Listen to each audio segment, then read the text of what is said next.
They say a photograph captures a moment. But what if the moment isn't meant for you? Looking back, maybe I should have paid closer attention when Emily started spending more time at Caleb's studio. At the time, I thought it was harmless, a creative outlet, a chance to rekindle her passion for art. Turns out, the only thing kindling was the fire they were lighting behind my back. My name is Lucas, and I'm 36 years old. I've been married to Emily for 8 years, and together we have a 6-year-old daughter, Lily, who is the heart of our family. I work as a software engineer, a job that's as stable and predictable as I'd like to think I am. My days are filled with lines of code and problem solving, while Emily's are colorful and free-spirited.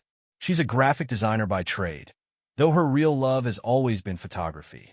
Emily found her way back to photography during the pandemic. Like so many others, she took up hobbies to fill the hours spent in isolation. What started with snapping photos of Lily in the backyard blossomed into a genuine passion. She upgraded her camera, began taking online courses, and even joined a local photography group. I was proud of her. It was refreshing to see her so excited about something. It was through this group that she met Caleb, a professional photographer with a reputation for being a creative genius. Caleb ran a successful studio in town and frequently collaborated with other photographers on artistic projects. He had that easy charisma that drew people to him, the kind of person who could make everyone in the room feel seen.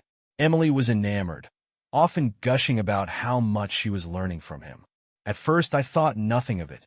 Caleb was just a mentor, someone who encouraged Emily to grow her skills and expand her creative horizons. When she started assisting him at the studio, I supported her wholeheartedly. It wasn't easy balancing her day job with her new side hustle, but she made it work, and I admired her dedication. The first cracks in the perfect picture were barely noticeable. Emily started spending more evenings at the studio, often working on edits or helping Caleb prepare for upcoming shoots. She explained that it was a fantastic learning opportunity, and I believed her. I mean, why wouldn't I? We'd always had a strong relationship, built on trust and respect. Her enthusiasm for photography was infectious, and I encouraged her to keep pursuing it. She even began modeling for Caleb's concept shoots, which he said helped her understand how to direct her own clients. The photos were stunning, ethereal, artistic, and tastefully done. I was genuinely impressed by how talented she and Caleb were together. But as time went on, I started to notice subtle changes in Emily. She became more invested in her appearance, dressing up for what she claimed were just studio days. She spent extra time doing her hair and makeup, something she hadn't done regularly since our early years of marriage. She also started buying clothes that didn't quite fit her usual style, more fitted, more daring. When I asked about it, she brushed it off, saying it was important to look professional in her field. It made sense, so I let it go. Then there was her phone. Emily had always been open about her messages and emails, sometimes even asking me to check her phone for her while she was busy. But now, her phone was never far from her hand. She started locking the screen more often, and I noticed she'd grown cautious about letting it sit unattended. If I happened to glance over when she was scrolling, she'd turn the screen away, though she always did it casually, as if it were just a reflex. It wasn't enough to set off alarm bells, just enough to leave me with a faint sense of unease. The tipping point came during one of Caleb's exhibitions. He'd invited us, along with several other collaborators, to the opening of a gallery showcasing his work. Emily was buzzing with excitement, talking about how proud she was to see her contributions on display. I was proud too, and happy to support her. The night was glamorous. The gallery was filled with people, the walls lined with Caleb's photographs, each one a testament to his skill.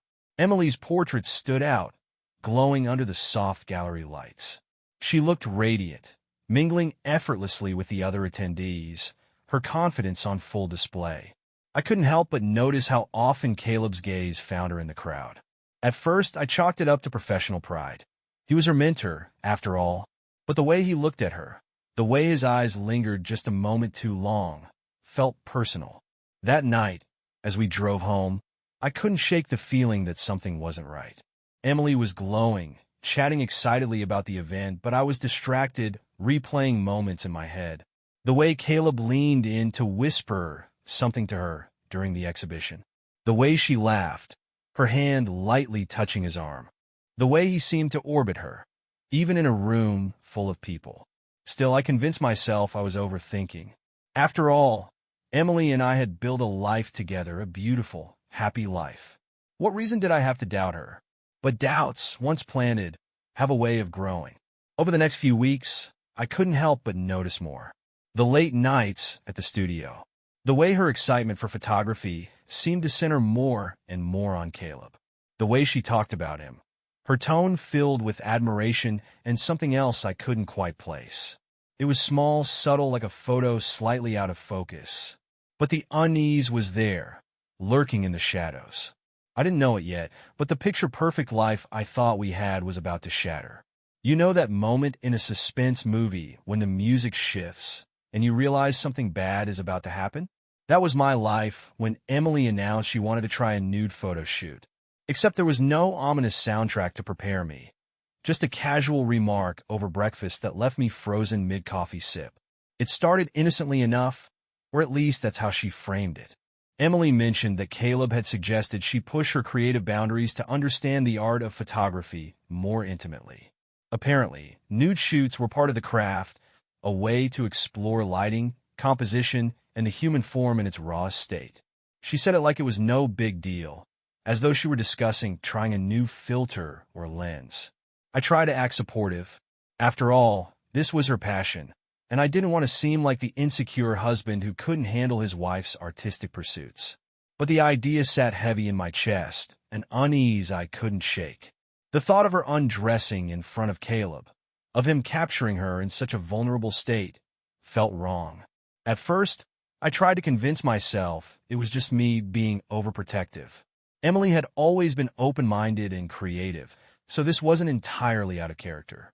She framed it as a learning experience, something that would make her a better photographer. She even assured me it was all professional, that Caleb's studio had strict boundaries. But something about the way she talked about it felt rehearsed. Emily became more animated over the next few days, poring over online articles and photo books about nude photography. She'd show me examples of famous portraits, pointing out the artistry, the lighting, the emotion captured in the subjects' faces. I nodded along, trying to match her enthusiasm, but all I could think about was Caleb behind the lens. It wasn't just the concept of the shoot that bothered me. It was how much Caleb was involved. He'd been the one to suggest it, the one to offer to take the photos himself. Emily seemed completely comfortable with the idea, trusting him implicitly. I, on the other hand, couldn't stop replaying the way he'd looked at her during the gallery exhibition, how his gaze lingered a little too long. My unease grew when Emily began preparing for the shoot. She spent hours in front of the mirror, experimenting with different hairstyles and makeup looks. She bought new skincare products, claiming she wanted her skin to glow under the studio lights.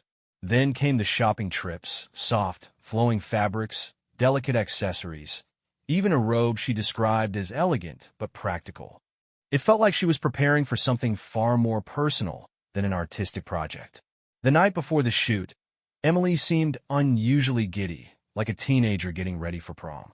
She talked endlessly about how exciting it was to push herself creatively, how proud she was to be stepping out of her comfort zone. I forced myself to smile, nodding in all the right places, but inside, I felt a storm brewing. I lay awake that night, staring at the ceiling as doubts churned in my mind. Was this really about art? Or was there something more? Was I being paranoid? Or was my gut trying to tell me something I didn't want to face? The next morning, Emily left early, dressed casually with her robe tucked neatly into a bag. She kissed me goodbye, her smile bright and confident, and told me not to wait up if the shoot ran late. I watched her drive away, a sinking feeling settling in my chest. I tried to distract myself with work, but my thoughts kept drifting back to the studio. I pictured her there, standing under Caleb's lights, his camera clicking away as he guided her into different poses. I imagined the way he'd talk to her, the way she'd laugh at his jokes, the way he'd capture her in ways I never could. The hours dragged by, and when Emily finally came home, it was past midnight. She looked radiant, flushed, glowing, and more alive than I'd seen her in months. She said the shoot had gone amazingly well, and that she couldn't wait to see the final images. I asked if she felt comfortable during the shoot, if everything had gone smoothly. She laughed and said Caleb was a total professional, like I shouldn't have even doubted it. But there was something in her eyes, a flicker of something she didn't say, that made my stomach twist. Over the next few days, Emily became more secretive. She mentioned the photos in passing, but didn't show them to me. She spent more time texting Caleb, smiling at messages she wouldn't share. She started going to the studio more often, claiming they were editing the photos together to get the lighting just right. I tried to tell myself it was nothing, that I was overthinking everything. But deep down, I knew. The cracks in our marriage weren't just forming, they were widening, and I was staring into the abyss. The thought of confronting her crossed my mind, but I hesitated. What if I was wrong? What if this really was just about photography, and I ended up looking like the insecure, controlling husband? So I waited. And as I waited, the doubts festered, growing darker with each passing day. They say the truth will set you free, but they never warn you about the devastation that comes with it. The more I tried to ignore the doubts creeping into my mind, the more they consumed me. Emily's newfound secrecy after the nude photo shoot with Caleb wasn't something I could brush off anymore. It wasn't just paranoia, it was intuition screaming at me that something wasn't right. Over the weeks that followed the shoot, Emily became a shadow of her former self. At least, the version of herself I thought I knew. She seemed happier, more alive, but not with me. She was glued to her phone, texting and smiling at messages I wasn't privy to. When I'd ask who she was talking to, she'd give vague answers, claiming it was Caleb or one of her photography friends. The excuses began to pile up. Emily started spending more time at the studio, saying Caleb needed help with edits or was experimenting with new techniques. She even began attending workshops that I later realized weren't listed on any of the local photography forums she followed. Each explanation felt rehearsed, like she was trying to keep me just far enough away to avoid suspicion. But I wasn't just suspicious anymore. I was certain. One evening, while Emily was out at yet another late-night editing session, I decided I couldn't wait for the truth to reveal itself. I needed answers, and I wasn't going to sit idly by while my marriage crumbled. Her laptop was sitting on the kitchen counter, still logged into her email. Emily had always been lax about digital security, which made this all the more painful. She wasn't hiding anything because she didn't think she needed to. I hesitated, my hands hovering over the keyboard, feeling a pang of guilt for invading her privacy. But then I remembered the way Caleb looked at her during the gallery opening, the way her eyes lit up when she talked about him, and the way she'd laughed off my concerns about the nude shoot. I opened her email. At first, everything seemed innocent. Most of her inbox was filled with work-related correspondence, photography newsletters, and messages from friends. But then I found a folder labeled Studio Projects. It seemed harmless enough, just a collection of emails between her and Caleb about their shoots and collaborations. But buried in the middle of the thread was an attachment. The subject line read, "Private edits, for your eyes only." I clicked it and my heart stopped. The photos weren't what I expected. They weren't just artistic nudes. They were intimate, raw, and deeply personal. The way Caleb had captured her wasn't just professional. It was voyeuristic, like he was photographing someone he deeply desired. Emily's expressions weren't just confident. They were vulnerable, trusting, and worst of all, happy in a way I hadn't seen in years. The email didn't stop there. Caleb's message was brief but damning. "You were incredible during the shoot. Can't wait for our next session. Let me know if Lucas is around this week." I felt like the floor had dropped out from under me. The implication was clear. Caleb wasn't just her mentor, and this wasn't just about photography. He was asking if I'd be home, calculating his next move like a predator circling its prey. I sat there for what felt like hours, staring at the screen as the weight of everything crushed me. Every late night at the studio, every secretive text, every laugh she'd shared with him replayed in my mind like a cruel montage. I wasn't just losing my wife. I'd already lost her. When Emily came home that night, she was glowing. She kissed me on the cheek and said the shoot had gone well, that Caleb was teaching her so much. I couldn't bring myself to look at her. Over the next few days, I started piecing everything together. I combed through her email, her her social media, and even our shared bank statements. The breadcrumbs were everywhere. Unexplained charges at a cafe near Caleb's studio, a receipt for a hotel room she claimed was for a weekend workshop, and even texts from Caleb that she hadn't bothered to delete. I wasn't just suspicious anymore. I had proof, but I didn't confront her right away. I wasn't ready. Confronting her meant acknowledging the full weight of her betrayal, and I wasn't sure I could handle that yet. Instead, I began planning my next move. I reached out to a lawyer, explaining the situation and sharing the evidence I collected. He assured me I had a strong case if I wanted to pursue divorce, especially given the financial misconduct and the proof of infidelity. He advised me to remain calm and gather as much documentation as possible before making any decisions. So I waited, biding my time while Emily continued her charade. She thought she was getting away with it, but she had no idea I was watching, documenting, and preparing to dismantle the life she'd so carelessly built with me.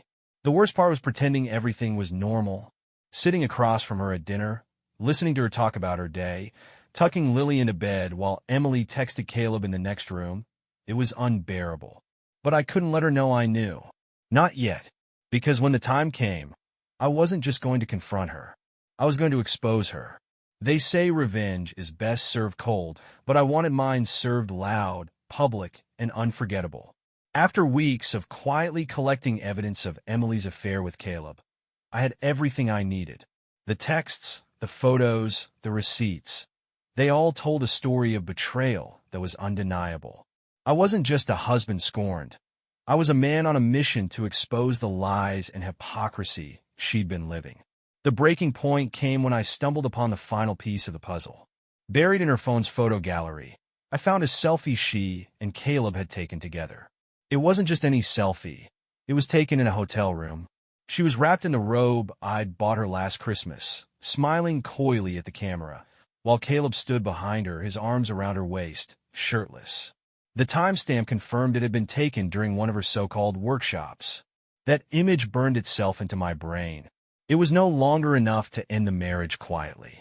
She had humiliated me with her lies, and I intended to return the favor. The plan came together almost too easily. Emily's studio sessions with Caleb were scheduled weekly, and their next one coincided with a big community event in our town, a street fair that drew hundreds of people. Caleb's studio happened to be on the main street, with a large exterior wall that faced the heart of the event. I contacted a printing company under the guise of preparing a surprise anniversary gift. I sent them the damning photo of Emily and Caleb, along with a provocative inscription, "Meet Emily and Caleb, creators of art and betrayal." Applause for their masterpiece of deceit. The company didn't ask questions. Money talks, and I paid extra for expedited service. The banner was massive, 15 feet wide and 10 feet tall, printed in high resolution, so there was no mistaking the subjects or the message. It arrived the day before the event, folded neatly and ready for its debut. I almost laughed at how perfectly everything was falling into place. The night before the fair, I drove to Caleb's studio under cover of darkness. Armed with duct tape, a ladder, and a surge of adrenaline, I mounted the banner on the side of the building. It covered almost the entire wall, a monument to their betrayal for everyone to see. The next morning, I arrived at the fair early, blending into the crowd as the festivities began. Booths were set up, families strolled through the streets, and the atmosphere was lively. I positioned myself near Caleb's studio, watching as people started to notice the banner. It didn't take long.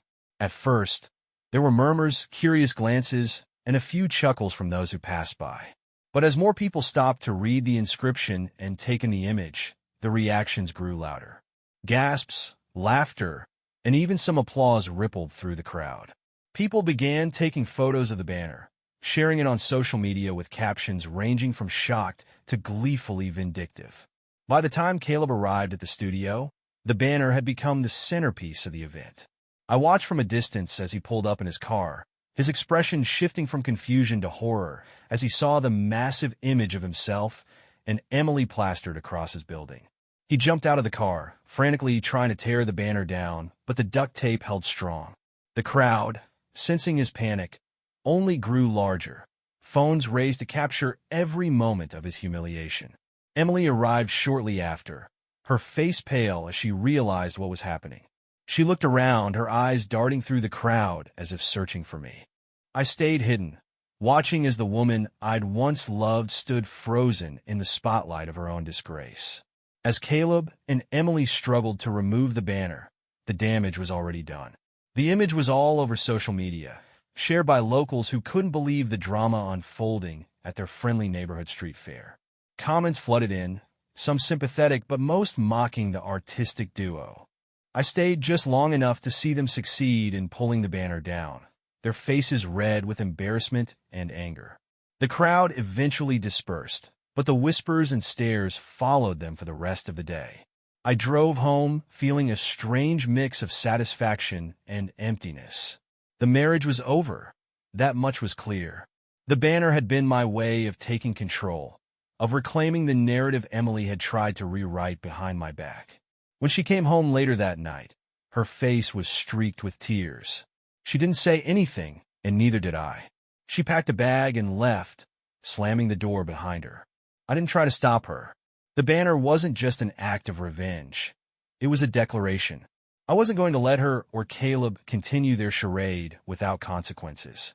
She thought she could live a double life, but now the entire town knew the truth. When Emily left that night, I felt an eerie calm settle over me. There was no dramatic argument, no begging for forgiveness, no fiery exchange of accusations. Just silence. A heavy, suffocating silence that filled the house as soon as the door slammed shut behind her. The life we'd built together, the laughter, the memories, the trust, was gone, replaced by the wreckage of her choices and my resolve to move forward. The fallout from the banner was swift and brutal. By the next morning, the image of Emily and Caleb had gone viral within our community. It was all over social media, shared on local Facebook groups, and even making its way onto a few Instagram reels. The inscription I'd chosen turned out to be as much of a hit as it was a humiliation. Comments poured in, some supportive, others reveling in the drama. Emily's reputation was in tatters. Her friends, many of whom I'd assumed would take her side, began distancing themselves. I received messages from a few of them apologizing, saying they had no idea what she'd been doing. Caleb didn't fare much better. His studio saw a sharp decline in clients as word spread, and the once beloved photographer became the subject of public ridicule. Emily tried to reach out a few times in the weeks following the banner incident. Her messages were a mix of apologies and anger, claiming I'd gone too far, that I'd ruined her life. But I didn't respond. What could I say? She was the one who destroyed our marriage, not me. The banner was just the consequence of her betrayal, a mirror reflecting the choices she'd made. The divorce process was surprisingly straightforward. I had all the evidence I needed, texts, photos, financial records, and my lawyer made quick work of ensuring a favorable settlement. Emily walked away with little more than her personal belongings, while I kept the house and custody of Lily. Speaking of Lily, explaining everything to her was the hardest part. At 6 years old, she didn't fully understand what had happened, but she sensed the tension. I told her as gently as I could that her mom and I wouldn't be living together anymore, that sometimes grown-ups make mistakes and have to live apart. She cried, of course, and so did I. But I promised her that no matter what, she'd always have me, and I'd always make sure she felt loved and safe. Emily moved to another town shortly after the divorce was finalized. From what I've heard through the grapevine, she struggled to rebuild her life. The affair with Caleb didn't last. He apparently moved on to someone else once the dust settled. She tried to revive her photography career, but the stain of the banner followed her wherever she went. As for me, life became simpler, quieter. I sold the house, unable to live with the memories etched into its walls, and moved into a modest but cozy home closer to my parents. My focus shifted entirely to Lily, ensuring she had as much stability and love as possible during the transition. In the months that followed, I began to rediscover myself. For so long, I'd been defined by my role as Emily's husband, a man who supported her dreams and stood in her shadow. Now, I had the freedom to pursue my own passions, to explore the parts of myself I'd set aside for the sake of our marriage. Therapy helped too. It wasn't easy to confront the pain and anger I felt, but it was necessary. My therapist reminded me that the betrayal wasn't my fault, that Emily's actions were a reflection of her own choices, not my shortcomings as a husband. Slowly, I began to heal. I didn't rush into dating again. Trust takes time to rebuild, and I wasn't ready to open myself up to that level of vulnerability just yet. But I found joy in the little things. A morning run, a quiet cup of coffee, the sound of Lily's laughter filling the house. Looking back, the banner was a turning point. It wasn't just an act of revenge. It was a statement, a way of reclaiming my dignity and drawing a line in the sand. It told Emily, Caleb, and everyone else that I wasn't going to be a passive victim of their lies. Now, when I think of Emily, it's with a sense of detachment.